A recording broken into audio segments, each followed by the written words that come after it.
Dismayado ang ilang consumer sa Batangas City sa ipinatupad na taas singil sa kuryente ng Meralco ngayong buwan. Nagbabalik sa report si Hazel Alviar. Matapos ang bawas singil noong nakaraang buwan, inanunsyo nitong Lunes lang ng Meralco na may 2 pesos and 15 centavos kada kilowatt-hour na dagdag singil ngayong July billing. Dismayado ang residenteng si Maxima dahil na doble raw ang kanyang babayaran ngayon. Mula sa 1,000 bill noong June, mahigit 2,000 piso na raw ngayong buwan. Kaya para may pandagdag gastos, minsan daw ay rumarakit siya sa pagtitinda ng mga prutas. Gaano ko lang po kung sabihin na bayad, malaki pong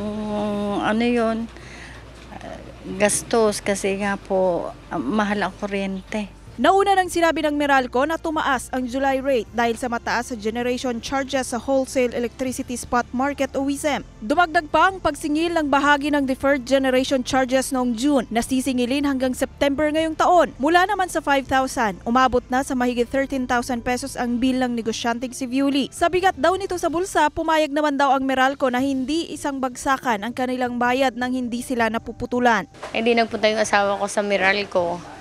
Sabi, pinaliwanag daw sa kanya, wala kami magagawa, ito gives na lang daw namin.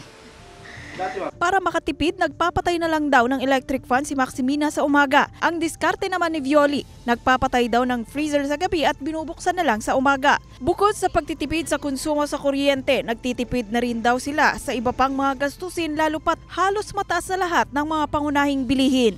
Hazel Alviar, Balitang Southern Tagalog.